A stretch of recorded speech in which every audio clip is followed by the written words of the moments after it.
Hey guys, what is up? So today I'm going to be giving you all a bog garden tour for July 2026. So July is the time for the best pictures, best traps, best things for these plants to start happening. Maybe some not later season plants because it's been so hot. Actually, today it's going to get up to 97 degrees. So these plants need to stay watered. They need to try and stay cooler. I don't have anything that I could like put over top of them or shade them more, but these plants, whenever I visited them in North Carolina, it was even hotter there. Like it was already 100 degrees at like 10 o'clock in the morning. So they should be fine. They're well watered, so as long as they are well watered, they should be okay. But it's just going to be for today, and then next week it'll get back down to cooler temperatures. So yeah, let's just get into it. So I'm filming this video very early, so some stuff, there isn't even light on the greenhouse as you can see, but we're just out here super early, so everything looks a little bit better, and it's not like super crazy out here just yet. So yeah, we're just gonna start off with my Leucophila Purple Lips cross Flava Ornata cross with Adrian Slack. This is one of the plants that came out of dormancy early, so it kind of looks like junk. Still give me some pictures though. I don't know if it's a late season or early season, but still give me pictures, which is still really cool. Here my Durian's Colossus Alucard, really big, 2-foot pitcher, still alive. It's just giving me Phyllodia. This other pitcher, look like garbage because I let it dry out. We have my Morii. Give me some wonky pictures from the heat wave and or pests. There's been some pests, but I gave everything a good safari douse and everything seems to be better. Because you can see this little fly trap here. It looked like garbage, but now it's starting to come back and actually look really good. Here we have my typical Sarracenia flava. It's kind of getting buried. I need to move some stuff out, but it's not giving me any more pictures. It's going out of it for the season, but some Filiformis in there, little baby fly trap right here. Here we have my Sarracenia Extreme Green. Give me this picture right here. Actually looks really good. It's like one of its only not wonky pictures. Here we have my typical Venus flytrap that I got from Lowe's, and this thing is just a monster. Like this thing is huge. It's probably at least like 30 rhizomes in this pot just by itself. This is a division of that plant, so this thing is just a huge and extreme plant.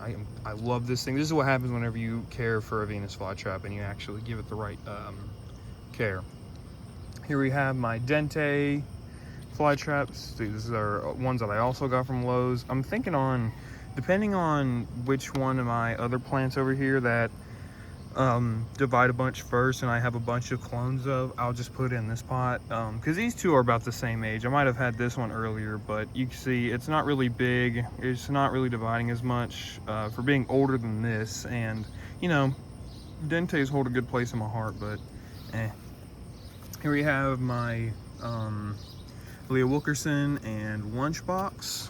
This one's Lunchbox and this one is Leah Wilkerson. These pictures actually are holding up pretty good, especially because the Lunchbox has like 3 or 4 growth points on it now. The Leah Wilkerson has like 2 maybe. And then over here, these are just like some of the sales plants like Farnhamii and Extra Flava, Rubicofensis Dark Flava Rubicorpora, another Farnhamii. So these are just my extra sales plants that because I wanted this tray to just be full of my keeper plants. So yeah, let's go over to the front now. So on this tray we have my typical Leucophila seed ground that I got from No Fly Zone. This one comes from Okaloosa County, Florida. We'll focus. Well, not really much to see. That was its only picture. It's just give me Phyllodia, so hopefully it'll give me another little stray picture or something, but I guess that's gonna be it until fall. But it's in a bigger pot and it has more time to grow and do better to give me more pictures and bigger pictures. Here you have my Sarracenia Farnhamii. I think I finally got the pests off of it. Oh my gosh, focus. Finally got the pests off of it, so it's giving me some good pictures, finally. Here's my Sarracenia Black Widow.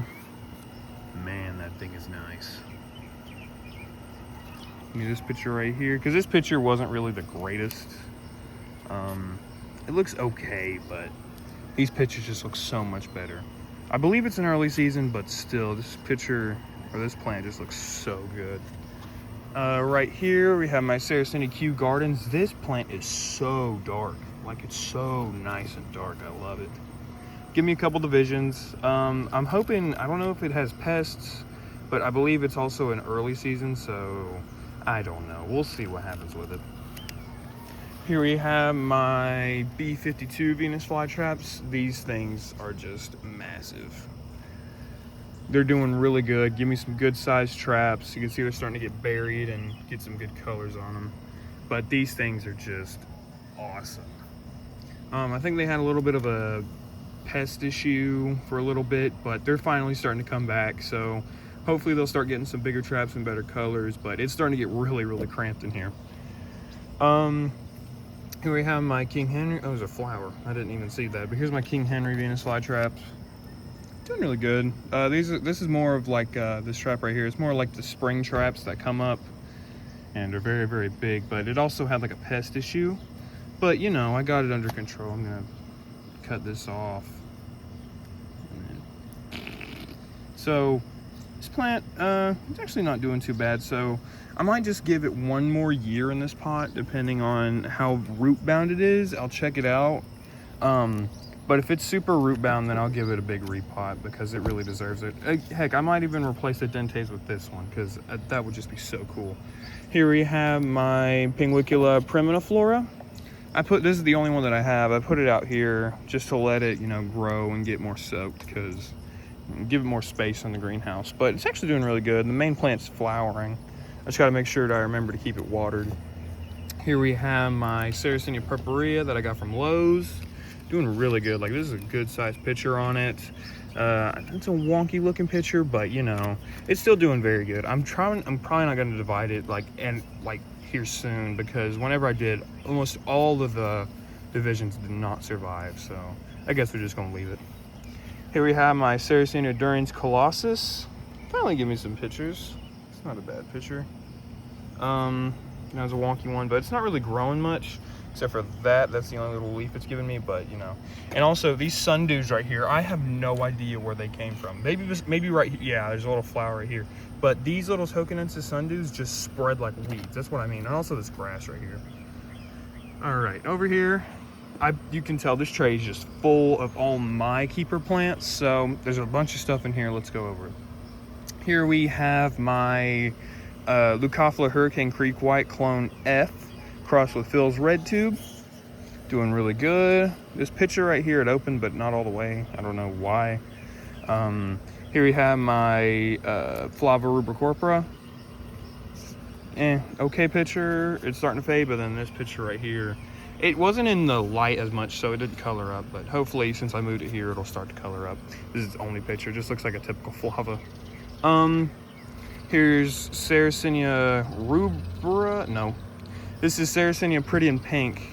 Doesn't have the best pictures on it right now, but it's gonna give me some here in just a little bit. Saracenia rubra, this thing's actually getting pretty big. For some people saying it's not the best carnivorous plant, but you know, not bad. Here we have my Judith Hindle. Give me a couple little divisions. I want to give this one a good pot size treatment so that I can see it reach its full potential, but there's also one in the bog garden, so we'll see.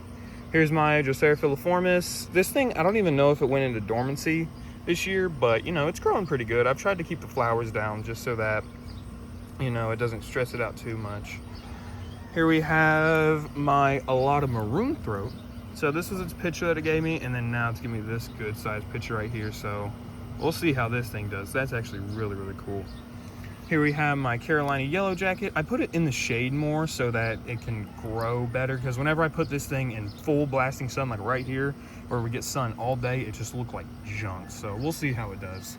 This little pot, they used to have a Leucophila division inside of it. I tried to put these flowers in here and see if anything will sprout. They're just banana flowers, or there was some Venus flytrap flowers coming up, so I threw some seeds down there because I didn't feel like storing them. Here's my DCXL. Give me a couple divisions. Doing really good. I'm hoping it doesn't start like growing to the ground just yet, because it's still got a while to start growing, but just for its first year, it's actually doing really good. It's just a little plant right now. Here we have just a typical Walmart fly trap down here. Doing too bad. Here we have this Catesby eye, even though it's not. I don't know what to call it. I like the dark color on it and the very red body. Drosera Bonata, doing really good. Give me a couple flowers. So I don't know if these self-seed. I tried to pollinate them if I needed to. I don't know how it works, so we'll see if they drop seeds or anything, but I'm hoping all the seeds are still there. Let's go back over here. Here we have Oreophila cross Oreophila cross Purpurea cross Leucophila Hurricane Creek White. Look at all these sundews. I really love that. I'm gonna try and maybe get a thing of just these sundews because it looks very cool. You just have like a little tiny pot of them. But this thing, give me some good pictures on it. Nice and dark, kind of vibrant. Whenever they first open, they are. Here's a typical Lowe's fly trap that I got from Wilmington. This is the one with all the flowers on it. These flowers were huge, but I'm just gonna leave it the way it is. Just let it be a monster, because I could not care. Here we have my red dragons. Doing really good. This plant catches so much food that I rarely ever see up in traps, maybe besides like right here. But let's give me a division, and there's a couple sundews in there. So yeah, it's really cool. Here we have my red piranha, giving me some good traps that I can finally see that are open, because this plant also catches a bunch of food and I rarely get to see it open. Little division of it. Here's the Bimbo Venus flytrap. Doing really good. I haven't looked up pictures of this yet, so I can't wait to see how this one grows because I have no idea what to expect. And then here we have the little Chinese dumpling that I got from a local nursery. So I don't think this one actually works. Oh, it does. Huh. Well, maybe I'll try and feed it because I gave it an Osmocote pellet, so we'll see how that one does. But yeah, I need to repot it, but I'm probably gonna wait a while because I'm lazy. But it'll be all right. So yeah, that's about it for the outdoor bogs. Oh, we gotta go back to the bog corner. All right, so here's the bog corner, or the big bog container. So everything is just exploding with growth. As you can see, there's a couple little surprises. So here we have the Flava, some later season pictures, getting all wispy and thin. The Farnhamii is doing awesome. Focus, oh my gosh. Farnhamii is doing awesome. Judith Hindle, a couple pictures. Doing really good. I'm hoping this one can keep up with the Farnhamii. Leucophila, just typical Leucophila. Threw up this picture out of nowhere, which is a great pop of color. And then down here we have a B52 Venus flytrap. Getting a little wonky. Some Dente Venus flytraps. Not doing too bad. Filiformis sundew flowering. These are just going to be everywhere. I couldn't care. A DC, or not DCXL, crap. A King Henry that's actually flowering. Huh. I wonder what it is with King Henry just flowering in the middle of the year. And then we have Carolina Yellow Jacket. So this is the only Purpurea type that survived that I put in here. So yeah, this bog container is just doing awesome. And I love the look of it right next to the greenhouse. So yeah. You can tell it's super early. There's barely even sun hitting the greenhouse and I ain't opened it yet. But other than that, this actually looks really, really nice. So yeah, that's about it. I'll see you guys later.